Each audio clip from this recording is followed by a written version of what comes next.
All right, everyone. I'm going to talk about something that I get asked about all the time, especially on Instagram. I posted a reel today about things that I would never do as a woman in my 40s. So that also means as a woman who is in perimenopause. And one of the things that I would not ever do is train in a fasted state. Now, one woman asked, okay, what does that mean? What do you mean train fasted? When I say train fasted, I would not go into a training session without having eaten something. Now, that might mean that if you work out first thing in the morning, you roll out of bed, you put on your gym clothes, you walk down to the basement, or you drive to the gym, you're eating a little something on your way. Or if you have a couple hours before you train, you eat your normal breakfast and then you go train like an hour, hour and a half, 2 hours later. Or if you're like me and I train mid-afternoon, I have my normal breakfast, I have my normal lunch, and then I'll have a little snack right before I train. So how much you eat is going to depend on, the time that you have when you're eating and when you're training. But it is really important that you are training when you are fed, not in a fasted state. And today I'm going to talk about why and what you can eat before you train and then also after you train. So we're going to talk about pre and post workout nutrition. Now, I want to be very clear. If you are not a perimenopausal woman, this is not quite as important. You need to focus on the basics first. And truly, everyone needs to focus on the basics first. What are the basics? Having protein at each meal. I don't even want to talk about macros right now, right? I want to focus on having protein at each meal, eating a wide variety of vegetables, having your, starch your carbohydrates around your workouts. That's part of the conversation today. Drinking water, getting enough sleep, getting your steps in. If you're not a perimenopausal woman or postmenopausal, this would be more of like a level 2 strategy, but it's still really important and something that could take your training to the next level, help you feel your best. And also, if you are in a fat loss phase, this actually is more important. So let's talk about why we don't want to train in a fasted state, especially if we are in perimenopause. Well, if we're in perimenopause. Our bodies are already in a state of stress due to the hormonal fluctuations that we are dealing with. So if we go into a training session, which training is also a stress, and you might, if you're like, I'm not training, working out. I like to call it training because I like you to take it seriously and realize that what you're doing is just more than working out. So when you go into a training session, that's another stress. If you go into it fasted, that's another stress. Maybe you had some caffeine before your workout, your training session. That's also gonna elevate your cortisol levels. So that's the whole reason why we don't want to shoot our cortisol levels up too high, because that is what is going to make losing fat harder than it already is. Right? We want to be building muscle. When we go into these training sessions fasted, we are breaking down. We are breaking down that hard-earned muscle. This is why it's so hard to build muscle when we get older, because we're going about it all in the wrong way. It's hard to build muscle. It's hard to keep that muscle around. So as you go into your training sessions, I want you to think about, what is going to help me preserve all of this hard-earned muscle mass? Why is that important? It's important for everyone, no matter what your goal is, because your muscle is your insurance policy. Your muscle is your fountain of youth. It has nothing to do with aesthetics, although that is a side benefit. It has to do with you being able-bodied and capable, but also it's going to protect your metabolism. As we get older, our metabolism does slow down, but it doesn't have to. Not if we keep moving our bodies and preserve our muscle mass. We don't have to lose that muscle mass if we train in a way that will keep it. And if we eat in a way that will keep it, we can protect our metabolic rate so that we don't have to eat like birds just because we're getting older. So that is one reason that it is so important to eat before we train, right? It decreases the catabolic state. We don't want to be in a catabolic state for too long. We want to build that muscle up. Also, if you are worried about eating carbohydrates, eating them before and after your workouts is actually perfect because it improves your glucose control. You're going to more readily available use those carbohydrates. So if you eat them before you train, you're going to put them to use during your training session. You don't have to worry about your blood sugar spiking. When you eat them after you train, same thing. They're going to be put to use. You don't have to worry about your blood sugar spiking again. It improves your insulin sensitivity. So anyone out there who you've got PCOS, you're insulin resistant, this is a strategy that you can use so you do not have to deprive yourself of carbohydrates, but you're utilizing them wisely. So nutrient timing is also really important if you do have PCOS. Eating pre and post workout stimulates the muscle protein synthesis. What's that? When we eat our protein and those we break it down, those amino acids, and then we start to build the muscle. It is so important that we're eating after we're training 30 to 40 grams of protein. This is specific, especially important if you are peri or postmenopausal. But honestly, everyone can benefit from this. And like you might as well just get into the habit of it right now if you are 20 years old or in your 30s, right? Get in these habits so that you have all of these things working for you. It reduces low energy availability risk, and that is extremely important if you are in a fat loss phase. So low energy availability, we see this happening when women are overtraining and under eating. A sign of low energy availability would be the loss of your cycle. Now, if you are a super athletic person and you're an endurance athlete, you know how it is so important for you to be eating enough to sustain your level of training.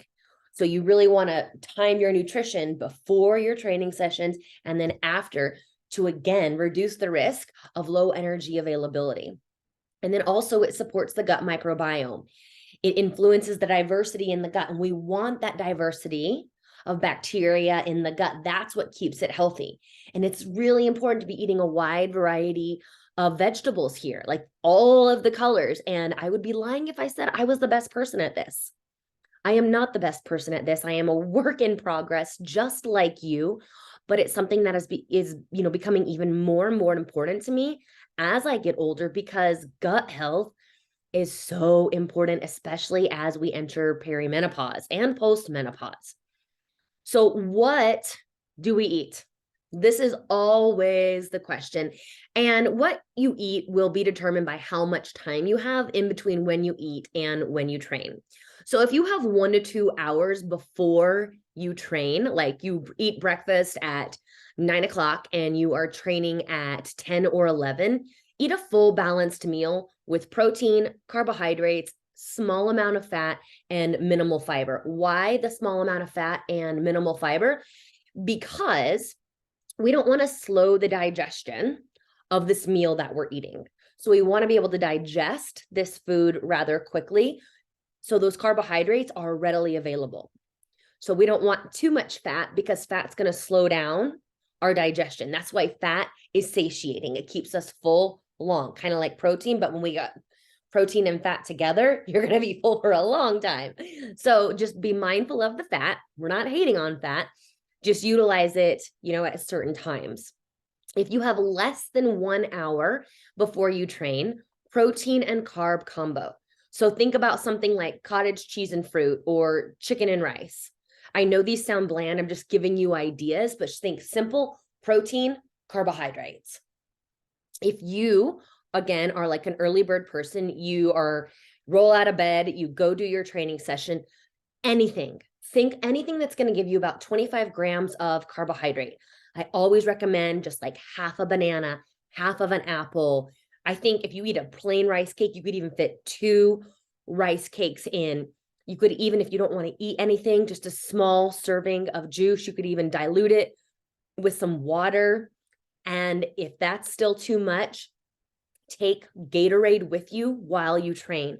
Not your G2, like not your calorie-free stuff, but actual full calorie Gatorade, because you need those carbohydrates.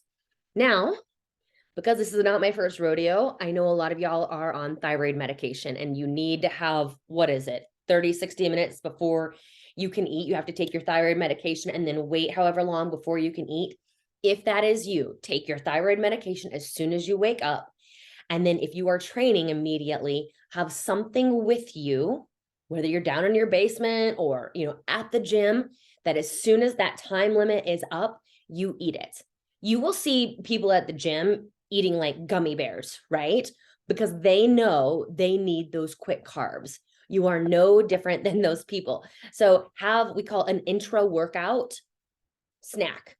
Have something with you that you can eat as soon as that time limit is up. Also, like a slice of bread or a little bit of granola, just watch the fat on the granola again, because you want those carbs readily available to you. Now, here's another thing. I got this question today.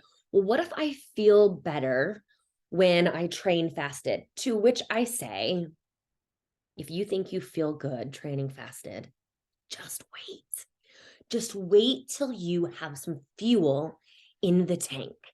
You're going to feel even better. And I think a lot of us, we tell these stories to ourselves. Well, no, I feel better when I train on an empty stomach. I can't have a lot in my stomach. You don't need to have a lot. Just try it.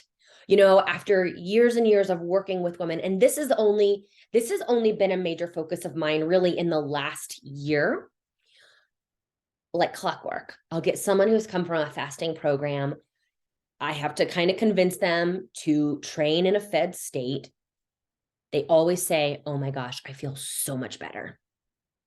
I'm lifting so much heavier. I have so much more energy, all of this stuff. So just to give it a try, right? We are all individuals, and I honor and I acknowledge that, but just give it a try and see. See how you feel. And yes, food is so much more than fuel, but it is fuel as well. If you want to have a strong training session, feed yourself before you go in. If you want to recover from that training session and actually get what you want out of that training session, more muscle, more endurance, quicker recovery, you have to eat afterwards. Now, how quickly do we need to eat afterwards?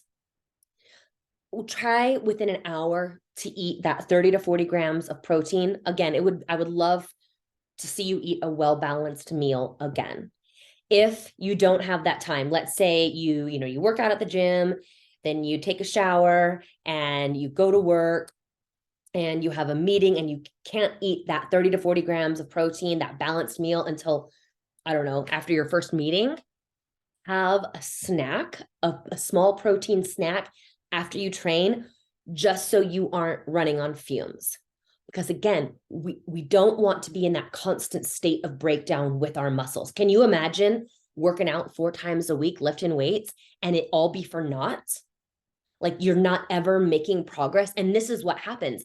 This is why a lot of women say, I'm doing all the right things, but I'm still not losing weight. I'm not losing fat. My body composition isn't changing. In fact, I'm starting to get, fat around my middle. I've got this spare tire now. Where did this come from? This is one of those things that will help alleviate those symptoms, right? There's other things we need to take into account. Like we need to make sure you're not in a caloric surplus, but you need to be eating before and after you train. It was one of the best ways to utilize those calories, that energy that you are taking in. Feed your muscles, allow them to grow, because that's what you want, right? You want to be lean, you want to be toned.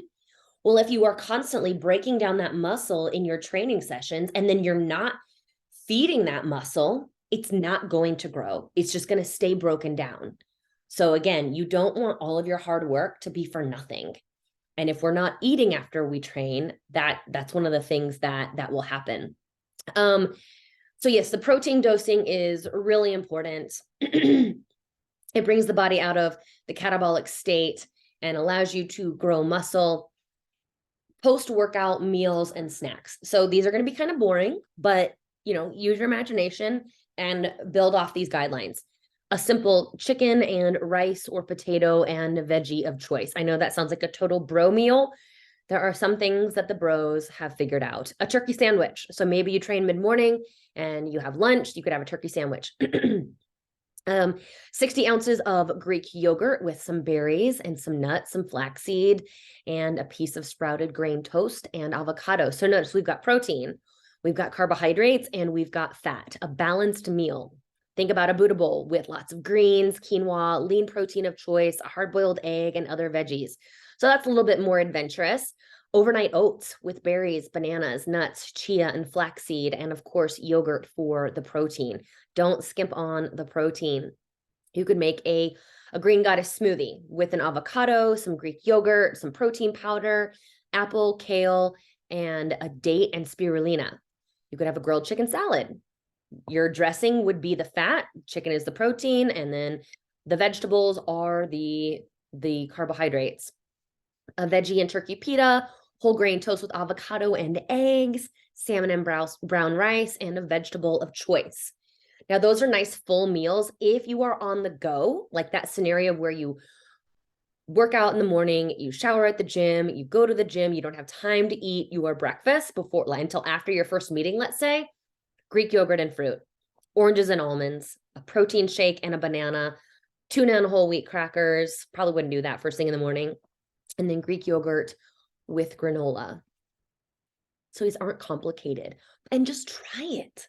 See what happens if you do this.